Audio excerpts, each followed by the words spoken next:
Bonjour, mesdames et messieurs, bienvenue dans ce 6h30. Le président Alassane Ouattara a présidé hier lundi l'ouverture des travaux de la 44e session du Conseil des ministres des Affaires étrangères de l'OCI, l'Organisation de la coopération islamique. La rencontre qui va durer 2 jours porte sur le thème « Jeunesse, paix et développement dans un monde de solidarité ». Le chef de l'État a saisi cette occasion pour saluer la solidarité de l'organisation qui a permis à la Côte d'Ivoire d'être élu membre non permanent du Conseil de sécurité de l'ONU. Le gouvernement sud-coréen, à travers son agence de coopération internationale COICA, a mis en route un projet d'aménagement de la voirie d'Abidjan. Cela pour améliorer la fluidité routière dans la capitale économique ivoirienne. Le ministre des Infrastructures économiques Amédée Kouakou a procédé ce lundi donc au lancement des travaux sur le boulevard Latrille de Cocody, l'un des 3 sites à traiter, long d'1 kilomètre entre le carrefour de la ville et les environs de l'église Saint-Jacques. Cette initiative est un test fait à partir d'un projet global qui va coûter 2,5 milliards de francs CFA. Lansine Bakayoko pour les précisions. Le boulevard Latrille de Cocody, aux heures de pointe, un vrai calvaire pour les automobilistes. Vraiment, il y a trop de bouchons. On a l'impression que la voie est petite. Et vraiment, pour avoir accès à Cocody, c'est très difficile. Raison pour laquelle même, quand des clients nous arrêtent pour dire non, s'ils veulent venir soit aux 2 plateaux, moi en gré, on est obligé de refuser. Dans quelques mois, ces difficultés de circulation seront amoindries grâce notamment à l'aménagement d'une partie de cette voie dense en trafic. Le tronçon carrefour de la ville église Saint-Jacques des 2 plateaux, long d'1 kilomètre. Un tronçon à transformer en 2 fois 3 voies. L'initiative est bien arrivée. Bon, ça va permettre aux gens de bien circuler les soirs et rentrer bien chez eux. Cette infrastructure routière à réaliser fait partie d'un ensemble réparti sur les boulevards Valéry Giscard d'Estaing à Marcory et François Mitterrand sur la route de Bingéville. Le cumul des axes a élargi est de 6,9 km, d'un montant total de 2,5 milliards de francs CFA, entièrement supporté par le pays du matin calme. C'est le fruit de la générosité sud-coréenne à l'égard de la Côte d'Ivoire. Nous sommes venus nous entretenir avec eux, de sorte à ce qu'on puisse ensemble regarder ces travaux-là qui est un don que la Corée fait à la Côte d'Ivoire pour nous mettre d'accord avec eux sur les conditions de mise en œuvre, sur les dispositions pratiques à prendre pour que l'élargissement qui est en train d'être fait puisse tenir le plus longtemps possible. Ce projet d'aménagement de la voirie d'Abidjan va renforcer la compétitivité de la principale ville ivoirienne. Sans construire de nouvelles routes, l'initiative vise le développement économique durable par la simple exploitation de celles déjà existantes. Reportage signé Lansine Bakayoko. Nous sommes toujours en saison des pluies et les pluies diluviennes ont encore fait des dégâts à San Pedro. Hier, une maison s'est écroulée à Moussadougou, faisant 1 mort et 2 blessés. Et puis, le pont de la déviation San Pedro-Tabou a cassé, a cédé. Tabou, Grand Bérébi encore sont coupés du reste du pays. Le point de la situation maintenant avec Sam Konan et Thérèse Tapeyoué. Route barrée. Cette enseigne invite les automobilistes à rebrousser chemin. La voie de déviation créée à l'issue de l'effondrement du pont reliant San Pedro à Tabou est impraticable. L'eau a emporté les 4 buses qui servaient de pont de passage provisoire. Ce qu'on va faire, c'est attendre que les eaux baissent parce qu'il y a assez d'eau et tenter de récupérer les éléments de bus et les reposer. On n'a pas pu faire de protection parce que le sol n'est pas stabilisé et il pleut tous les jours. Et la météo annonce de fortes pluies dans la région. Afin de minimiser les dégâts, le comité de crise piloté par la préfecture sensibilise les populations des zones à risque. Nous avons envisagé la relocalisation de ces personnes-là. Nous avons bien saisi et je pense que, comme vous l'avez dit, je vais passer le message à tous ceux qui sont dans cette situation pour qu'on déguerpisse les lieux. Des habitations qui côtoient le fleuve San Pedro dans le quartier Sautref. Un véritable danger. Vous voyez sur le mur ici, doit aller jusque là. C'est-à-dire les habitants de cette maison sont exposés à de grands dangers. Et des écoles ont donc été réquisitionnées pour accueillir les déplacés. Mais jusque-là, personne ne veut partir. Alors qu'une maison s'est écroulée dans le village de Moussadougou, à une dizaine de kilomètres de San Pedro, faisant des victimes. La sensibilisation va se poursuivre. Les travaux de réparation de la déviation vont s'effectuer cette semaine, indique l'un des responsables. Nous sommes mardi 11 juillet et c'est la journée mondiale de la population. Cette année, le thème choisi est planification familiale, donner aux populations la capacité d'agir, contribuer au développement des pays. Un thème évocateur de l'importance que les pays et les institutions internationales accordent de plus en plus à la planification familiale comme outil de développement. Chez nous, comment la planification familiale fonctionne-t-elle?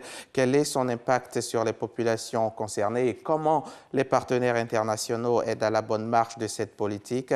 Nous nous sommes intéressés au sujet. C'est un dossier signé Serge Collier. Comment réduire la pauvreté et promouvoir la croissance économique en améliorant le bien-être des familles? Tous les pays du monde veulent aujourd'hui résoudre cette équation considérée comme l'un des investissements les plus sages et les plus rentables. Pour élever le défi, les campagnes de sensibilisation sur la planification familiale se multiplient. La planification familiale, c'est l'ensemble des méthodes utilisées par les individus et le couple en vue d'espacer les naissances, d'éviter les grossesses non désirées et de choisir la taille souhaitée pour leur famille. Si un couple a 4 enfants et il gagne seulement suffisamment pour nourrir 2 enfants, ça veut dire que la qualité de vie de tout le monde va baisser. Prendre les mesures pour ne pas avoir les enfants, plus de nombre d'enfants de ce qu'on peut supporter, peut nous aider à monter la qualité de vie de tout le monde. Promouvoir les bienfaits de la planification familiale, l'AIBF, l'Association ivoirienne pour le bien-être familial, est le leader en la matière. Ces cliniques, réparties sur l'ensemble du territoire ivoirien, sont devenues les lieux de rendez-vous des femmes de toutes les catégories socio-professionnelles. Mariam, 30 ans, est une habituée des lieux. Un rendez-vous trimestriel pour décider de son avenir. Il y a plusieurs méthodes, mais moi j'ai choisi piqûre pour 3 mois. Ça me va. La non-planification des naissances peut avoir des conséquences graves. 500 000 femmes meurent chaque année à la suite de complications durant les grossesses, les accouchements ou les avortements à risque. L'utérus ne se repose pas et elle contracte encore une autre grossesse. À l'accouchement, elle peut saigner, il peut avoir l'hémorragie du postpartum. Et donc, mieux vaut qu'elle se repose, que l'utérus se repose bien pour qu'elle puisse reprendre une autre grossesse. S'occuper des enfants à longueur de journée n'est pas toujours facile. Elle a 1 an 8 mois et lui il a 8 mois. Lui il pleure aussi, elle pleure. Gérer les deux, vraiment, c'est fatigant. Pour payer l'école, là, dépenser de trop sur nous. À quoi ça, mon mari, c'est bon comme ça. On ne peut pas faire enfant pour mettre dans souffrance, c'est pas bon. La planification familiale, une politique qui se heurte à des facteurs socioculturels. Les maris aussi ne t'acceptent pas. Mais nous aussi, on n'a pas les... On va faire comment? Si tu es marié, tu es marié. C'est que le mari dit que tu vas faire là. C'est ça que tu as su aussi. Malgré les difficultés, l'accès aux services de planification familiale s'améliore pour des familles plus épanouies. Au lieu de faire les enfants, il y a 1 an, 2 ans entre eux, trop de maladies, il n'y a pas beaucoup de repos, problème de l'argent. Mais s'il y a une truc familial comme ça, vraiment, on est trop satisfait sur ça. Si tu mets dans ton programme que tu dois faire 5 enfants, les 5 enfants, là, il faut te défendre. Ils vont, en tout cas, pour pas, ils vont manquer de rien. En tout cas, pour le moment, nous, on ne se plaint pas. Pour réussir la planification familiale, l'aide des partenaires au développement s'avère précieuse. L'UNFPA, le Fonds des Nations Unies pour la population et le Royaume-Uni s'engage aux côtés de l'État de Côte d'Ivoire. Le Fonds des Nations Unies pour la population vient avec son appui technique, avec son cerveau, aider les départements pertinents du gouvernement à écrire ces politiques de population. En même temps, on travaille avec le ministère de la Santé pour mettre en place, s'assurer que la femme du village plus lointain ait accès à la connaissance, à l'information. Actuellement, nous dépensons autour de 150 milliards de CFA équivalent sur les questions de planification familiale.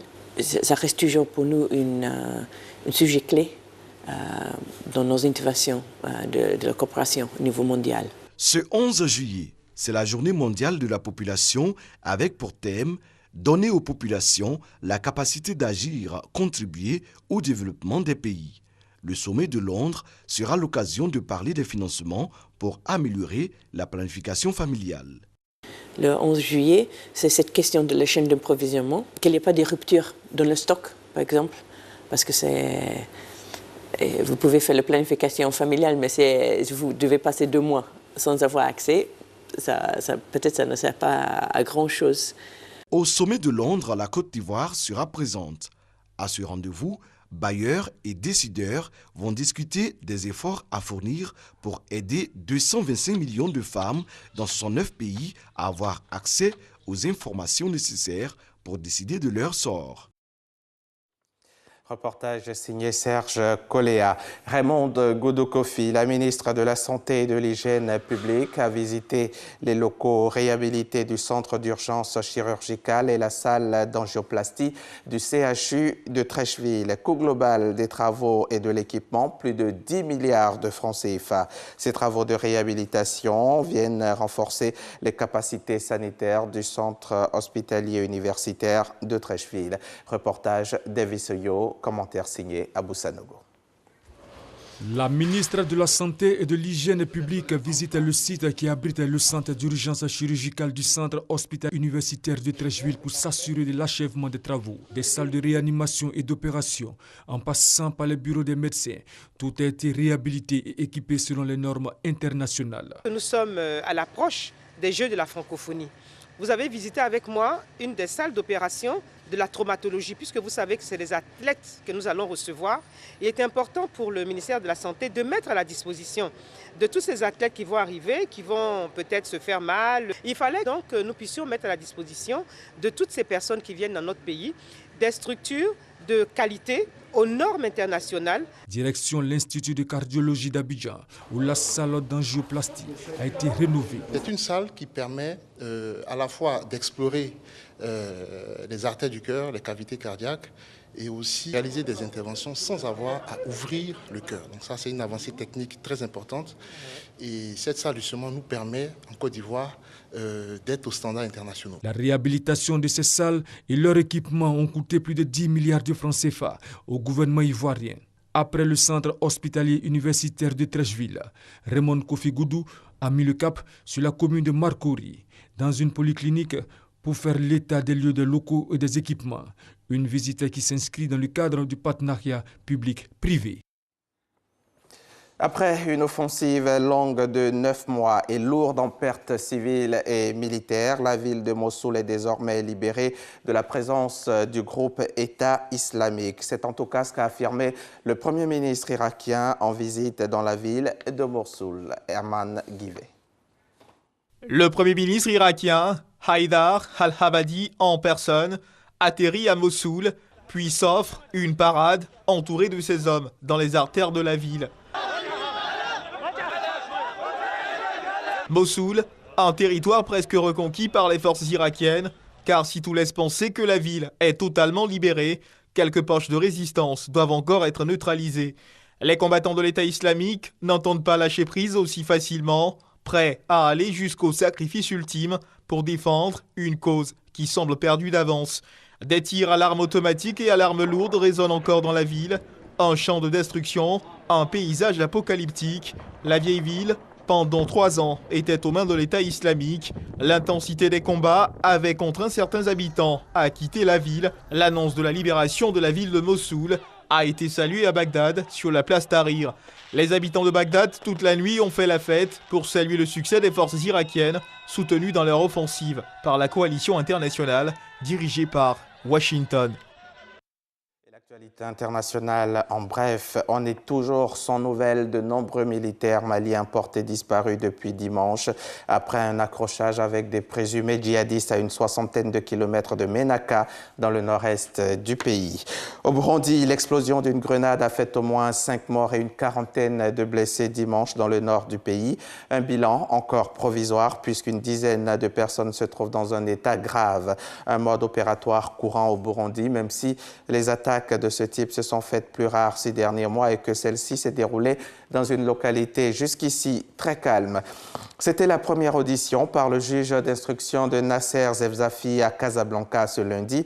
25 avocats sur la centaine qui ont annoncé plaider pour sa défense ont fait le déplacement. Le leader charismatique du mouvement Irak était entendu dans le cadre de l'enquête après son arrestation le 29 mai dernier pour avoir interrompu le prêche d'un imam dans une mosquée. Il est aussi accusé d'atteinte à la sécurité intérieure, de troubles à l'ordre public, des peines qui vont jusqu'à 20 ans de prison ferme. Il a passé plus de 2 semaines en captivité. Hemani Ritesh est désormais libre. Ce jeune homme d'affaires indien a été retrouvé le week-end dernier dans une villa du quartier Jamaïque à Kinshasa après avoir été enlevé par 4 hommes qui circulaient à bord d'une voiture. La rançon de 2 millions de dollars américains qui était demandée à ses parents n'a pas été versée. Et puis, pour terminer, 16 personnes sont décédées ce lundi à la suite du crash d'un avion militaire dans l'est du Mississippi, au sud des États-Unis, survenu vers 16 h, heure locale. L'avion s'est écrasé dans un champ de soja. Toutes les victimes étaient à bord de l'appareil de la marine américaine et il n'y a aucun survivant. Fin de ce journal. Bonne journée sur la chaîne qui rassemble.